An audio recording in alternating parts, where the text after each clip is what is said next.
बरं, एक गोष्ट जर तुमच्यासोबत घडली आणि त्या गोष्टीने सगळं आयुष्य बदलून टाकलं तर काय होईल? आणि जेव्हा तुमचं पूर्ण आयुष्य चेंज होतं त्यावेळेस तुम्हाला लक्षातसुद्धा राहत नाही की ही गोष्ट आपल्यासोबत घडली आहे आणि याच गोष्टीमुळं आपलं अख्खं आयुष्य बरबाद झालं, बदललं आहे आणि तुम्ही तीच गोष्ट दुसऱ्यांच्या आयुष्यासोबतसुद्धा करता. कसं होईल? आजच्या स्टोरीमध्ये तसंच काहीतरी आहे मित्रांनो. आणि स्टोरी सुरू करण्याच्या अगोदर मी तुम्हाला सांगू इच्छितो की आपल्या चॅनलवर जितक्या पण स्टोऱ्या आहेत त्या सगळ्या मनोरंजन म्हणून तुम्ही बघाव्या आणि ही सुद्धा स्टोरी मनोरंजन म्हणूनच बघावी. आम्ही आमच्या चॅनलवर कुठल्याही अंधश्रद्धेला बढावा देत नाही, फक्त मनोरंजन आणि मनोरंजन म्हणूनच बघावं. तर चला आता आपण आपल्या या स्टोरीला आपण सुरुवात करूया. एक बाळू नावाचा माणूस होता. वय अर्धवट होतं, 40 वर्ष वय होतं त्यांचं आणि ते फार गरीब होते. आपल्या झोपडीमध्ये ते शेतामध्ये झोपले होते. जागलं करण्यासाठी शेतामध्ये गेले होते. तर झोपडीमध्ये झोपले होते. रात्रीचे 11 वाजले होते. शेतामधली लाईट आली होती आणि त्यांच्या झोपड्यामध्ये जे लावलेला फॅन आहे तो वाजत होता. फॅन फिरता फिरता तो वाजतो ना, कुई कुई कुई कुई कुई कुई, अशा प्रकारचा तो फॅन वाजत होता. आणि जो बाळू होता ते आपला मोबाईल बघतात, यूट्यूब बघतात आणि तो बघून बघून नेमकंच 11 वाजता टाईम बघून तो मोबाईल लॉक करतात आणि उशाशी ठेवतात आणि झोपण्याचा प्रयत्न करतात. तेवढ्यावर त्यांच्या झोपडीला लावलेला जे पत्राचा दरवाजा आहे तो वाजतो. खटखट खटखट. रात्री 11 वाजता.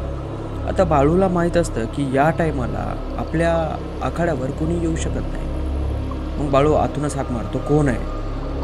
समोरून एकही आवाज येत नाही. समोरून फक्त खटखट खटखट. त्या पत्राच्या दरवाजाला हात मारलेला बाळूला ऐकू येतो. बाळूला वाटतं यार कोण आहे आता या टायमाला. बाळू आपल्या बाजून खाली उतरतो, दरवाजा उघडतो आणि समोर बघतो तर त्याचा जुना दोस्त असतो, जो की 10 वर्षाच्या अगोदर त्यांच्या गावामधून काम करण्यासाठी बाहेर गावी शिकण्यासाठी गेलेला असतो, काम करण्यासाठी गेलेला असतो पुण्याला. आणि त्याला अचानक याच्या शेती बघून बाळूला आनंद तर झालाच, पण त्याच्यासोबत आश्चर्यसुद्धा झालं की एवढ्या रात्री हा इथं आला कशासाठी आणि अचानक असं याला काही तेवढं समजत नव्हतं. आणि जे बाळूचा मित्र होता त्याचं शरीरही फारच जरा विचित्र दिसत होतं. 10 वर्षाच्या अगोदर जेव्हा बाळूने त्याच्या मित्राला बघितलं होतं त्यावेळेस तो चांगला धष्टपुष्ट होता. शरीर चांगलं जाडजूड होतं, दिसायला देखणं होता, पण यावेळेस त्याचा पूर्ण नक्षच बदललेला होता. पूर्ण शरीर वाळून गेलेलं होतं. त्याचे दाभाडा पूर्णपणे आत गेलेले होते आणि त्याची जी त्वचा आहे ना ती पूर्णपणे पांढरट पडलेली होती. असं वाटत होतं की त्याला AC मध्ये इतके दिवस कोंडून ठेवलेलं आहे आणि अचानक त्याला ACच्या रूमच्या बाहेर काढले, अशा प्रकारे तो पडला होता. माणसाच्या अंगामधलं जेव्हा रक्त कमी होतं, आजारी पडतो, त्यावेळेस कसा माणूस होतो तशा प्रकारचा बाळूचा मित्र झाला आणि त्याचं नाव श्यामच होतं. बाळू दरवाजा उघडल्याच्या नंतर त्याच्याकडे एकसारखा बघतो. तो श्यामसुद्धा त्याच्याकडे एकसारखा बघतो. तो श्याम बोलत नाही. बाळू त्याला म्हणतो की अरे श्याम, एवढ्या संध्याकाळी तू इथं कसं काय आलास? तो एक नाही आणि दोन नाही. तो आरामशीर चलत तो बाळूच्या घरामध्ये येतो, म्हणजे त्या झोपड्यामध्ये येतो, घर म्हणतो मी, आणि येऊन बाजावर बसतो. बाळूसुद्धा त्याच्या शेजारी बसतो. बाळू त्याला विचारतो, सगळं काही ठीक आहे ना? लेकरं बाळं व्यवस्थित आहे ना? तुझी बायको आली आहे का गावामध्ये? लेकरं कोण कोण आलेत गावामध्ये? श्यामला एक मुलगी आणि एक मुलगा होता. बाळूला एकच मुलगा होता. तो तरीसुद्धा बोलत नाही. आता जो बाळू होता त्याला बोलण्याचा प्रयत्न करत होता की तू आला कसा काय म्हणजे हे काय प्रकार आहे आणि तू बोलत का नाही आहेस? बाळू म्हणला की बाबा काहीतरी बोल. त्यावर जो श्याम आहे तो म्हणला की मला भूक लागली, मला जेवायचं. बाळू म्हणला अच्छा जेवायचं आहे तुला, बरं ठीक आहे थांब मी बघतो काय उरलेलं आहे का. बाळूने जे डबा आणलेला होता त्याच्यामध्ये एक चपाती होती, थोडीशी भाजी होती. बाळू तो डबा घेतो, बाजूवर ठेवतो, उघडतो. त्याला म्हणतो की अरे एकच चपाती आहे आणि थोडी भाजी आहे, एवढं खा आणि आराम कर. श्याम म्हणतो की हो. तो एक चपाती खातो आणि तसाच झोपी जातो, बिन पाणी पिता बाळूच्या बाजूवर. आता बाळू त्याला बोलण्याचा प्रयत्न करायला, पण तो बाळूला बोलत नाही. तो आपले डोळे बंद करतो आणि झोपी जातो.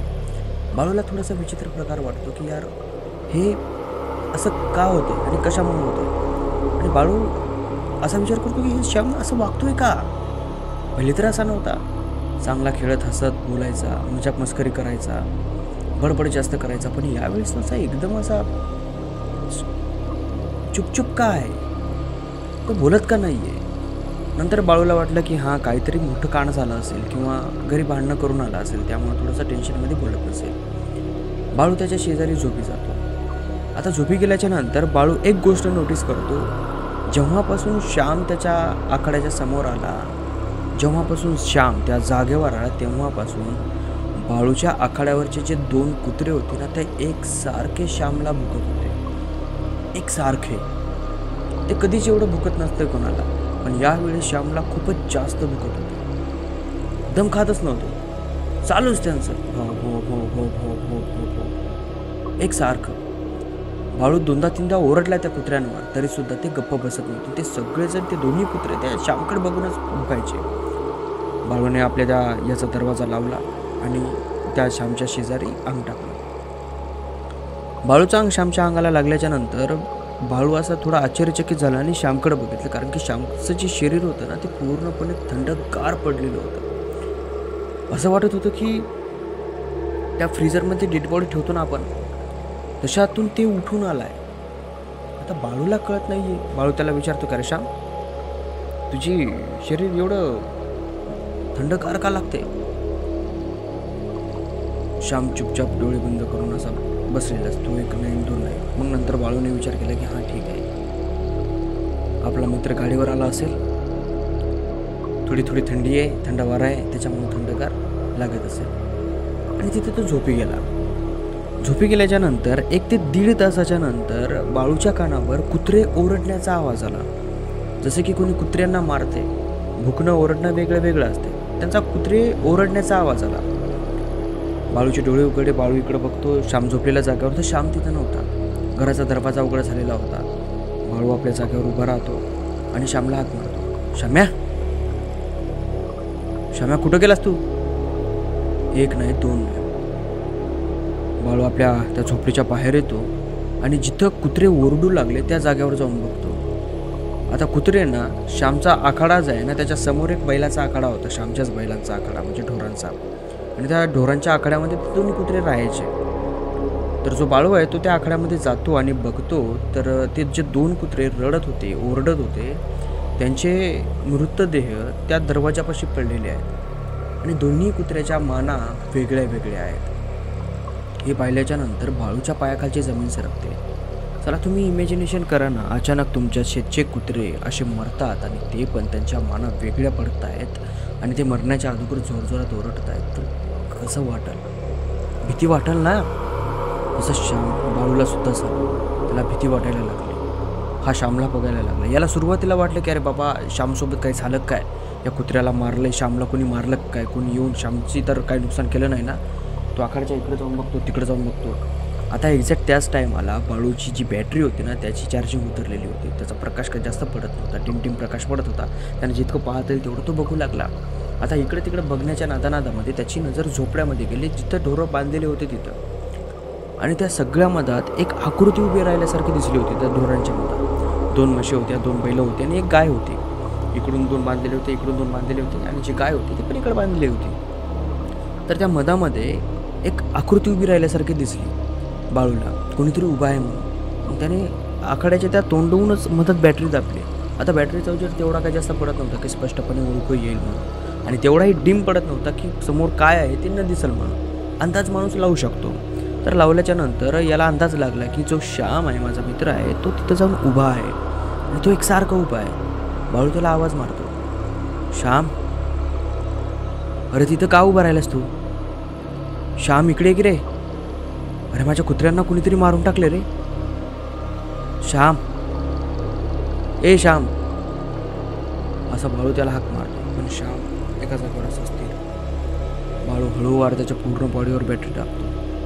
त्याच्या हातावर तो जेव्हा बॅटरी दाबतो त्यावेळेस बाळूच्या पायाखालची जमीन सरकते, कारण की श्यामच्या हाताला रक्त लागलेलं असतं.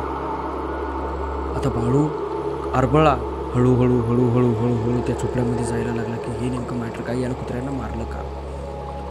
हळूवार थोडासा समोर जातो तर बाळूच्या ज्या 2 म्हशी होत्या त्यांच्या गळ्यामधून रक्त बाहेर येत होतं. म्हणजे असं की त्या ज्या जागेवर बांधलेल्या होत्या त्या जागेवर रक्त सांडलेलं होतं.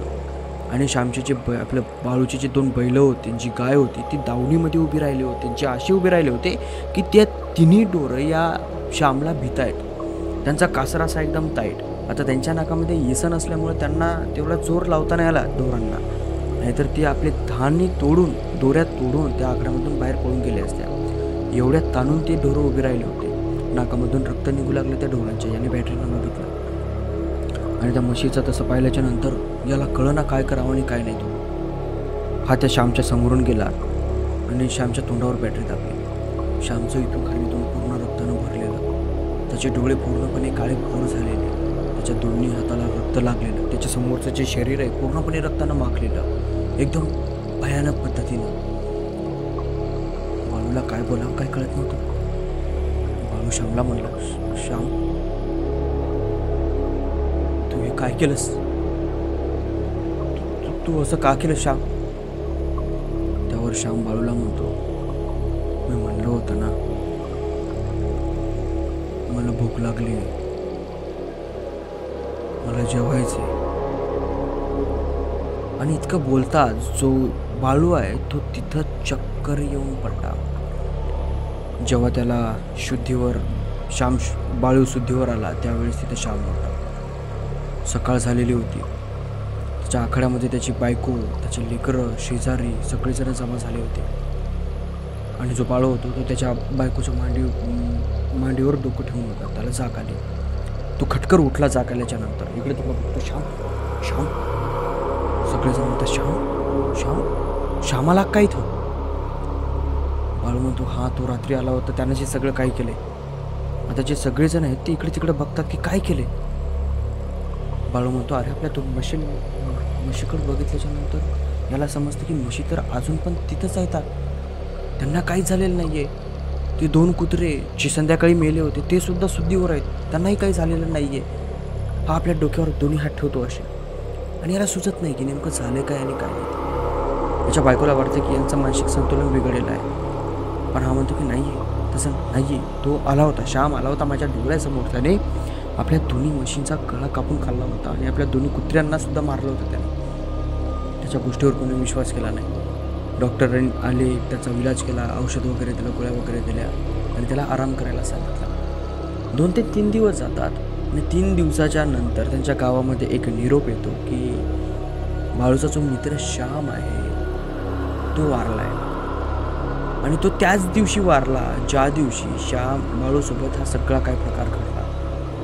आणि तेव्हा तो बाळू त्याच्या बायकोला म्हणायला लागला, बघ मी म्हणलो होतो ना तुला, तसंच काहीतरी झालंय.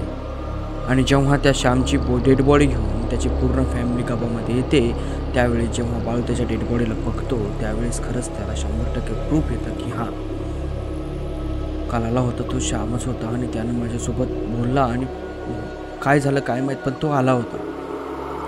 कारण की त्या श्यामची जी डेड बॉडी ती त्याच प्रकारे वाळून गेली होती ज्या प्रकारे बाळूने श्यामला बघितलं होतं. आणि त्याच्या स्टोरीचा द एंड होतो. स्टोरी जर भीतीदायक वाटली असेल तर स्टोरीला लाईक करा, चॅनलला सबस्क्राईब करा. आणि हा ही स्टोरी काल्पनिक आणि डोक्यामध्ये आली म्हणून सांगितली. जर तुमच्यापाशी जर अशी एखादी स्टोरी असेल तर स्टोरीला लाईक करा, चॅनलला सबस्क्राईब करा. आणि जर तुमच्यापाशी असेल एखादी अशी स्टोरी तर खाली डिस्क्रिप्शनमध्ये एक ईमेल ID दिलेला आहे आणि एक व्हॉट्सअप नंबर दिलेला आहे. त्या दोन्हीपैकी तुम्हाला ज्याच्यावर सोपं पडेल ना तुम्ही त्याच्यावर मला स्टोरी पाठवू शकता.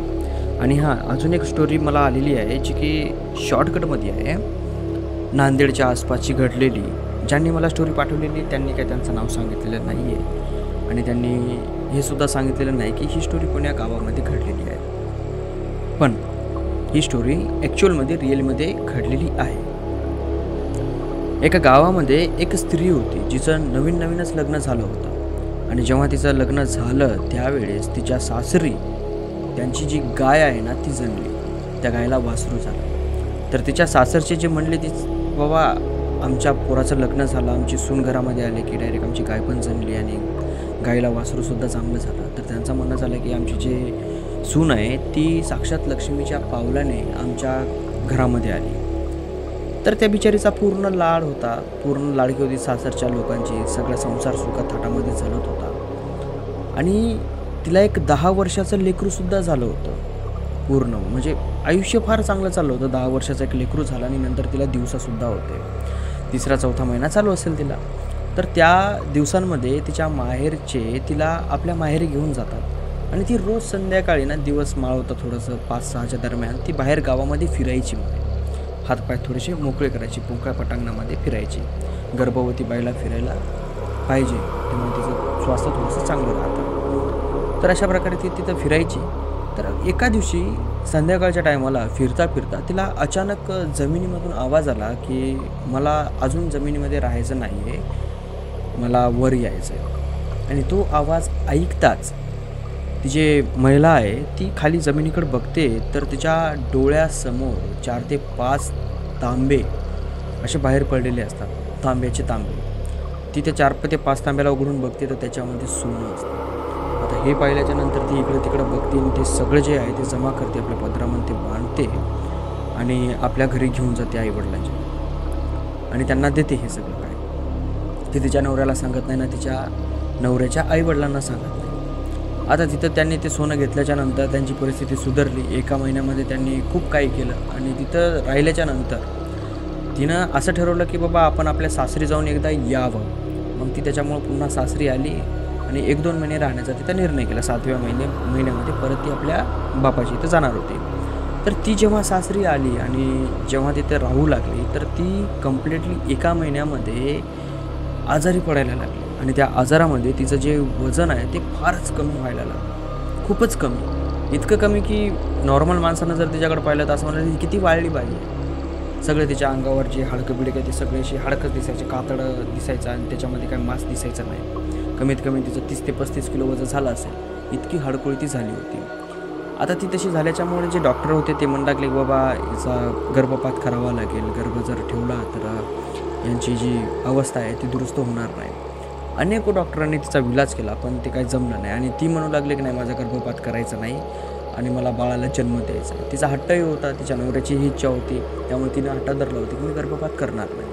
बघता बघता 6 ते 7 महिने झाले, पण त्या 6 ते 7 महिन्यामध्ये ती महिला काही जरी झालं ना तरी पण वाचत नव्हती. इतकी खतरनाक पद्धतीने तिचं शरीर खराब झालं होतं.